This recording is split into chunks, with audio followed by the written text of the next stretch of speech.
How to Design a Modern Garden from Scratch Complete Step-by-Step Walkthrough Empty Yard. Blank slate. No idea where to start. If that's you right now, good. This is actually the best position to be in, because today I'm walking you through the exact step-by-step process professional designers use to turn nothing into a fully realized modern garden. Every single step. In order, no skipping ahead. Welcome back to Modern Yard Lab, where we build strictly modern, clean, intentional outdoor spaces. No cottage garden clutter here. If that's your style too, hit subscribe, because this is going to be one of the most useful videos on this channel. Grab a notebook if you've got one. Let's actually design this thing. Step 1. Define your zones before anything else before a single plant. Before a single material choice, step 1 is always zones. Stand in your empty yard and ask yourself, where will I actually sit? Where will I walk? Where will I cook, or lounge, or just stand around with a drink talking to someone? These are your zones, and modern garden design is really just the art of connecting them cleanly. Grab a piece of paper right now or pause the video and sketch 3 rough circles in your yard space: a seating zone, a path zone, and a planting zone.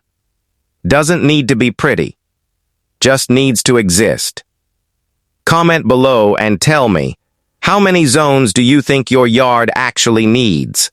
1 relaxed seating area? A dining zone plus a lounge zone? I want to know what everyone's working with before we go further. Step 2. Choose your lines. Now that you have zones, step 2 is deciding how they connect, and this is where modern really starts to show up. Modern garden design is built on clean, deliberate lines. Straight paths at right angles, or bold sweeping curves. Pick one language and stick with it throughout the whole yard. Mixing straight lines here and curvy lines there is the fastest way to make a design feel accidental instead of intentional. Here's a simple rule. If your home's architecture is boxy and angular, lean into straight lines and sharp corners. If your home has softer, more organic features, curves will feel more cohesive. Your garden should feel like it's speaking the same visual language as your house, not fighting against it. Sketch that line straight or curved connecting your zones from step 1. That's the skeleton of your entire garden. Step 3. Pick your materials. Step 3. And this is non-negotiable if you want that expensive modern look. Pick 3 materials. Not 5. Not 7. 3. 1 hardscape material for your paths and patio. Think large format concrete pavers or poured concrete.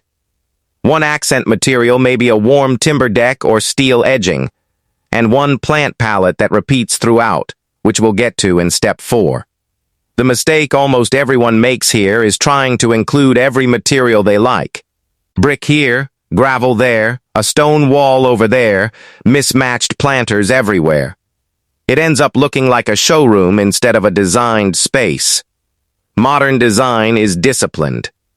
3 materials, used consistently, is what creates that clean, expensive, cohesive feel. Quick gut check. Go look at a photo of your dream garden right now, the one saved on your phone. Count the materials you actually see. I'd bet it's 3, maybe 4 at most. Step 4. Build your plant palette. Step 4. Plants. But not the way most people approach it. Instead of picking plants you like one at a time at the nursery, choose a small, intentional palette before you go shopping.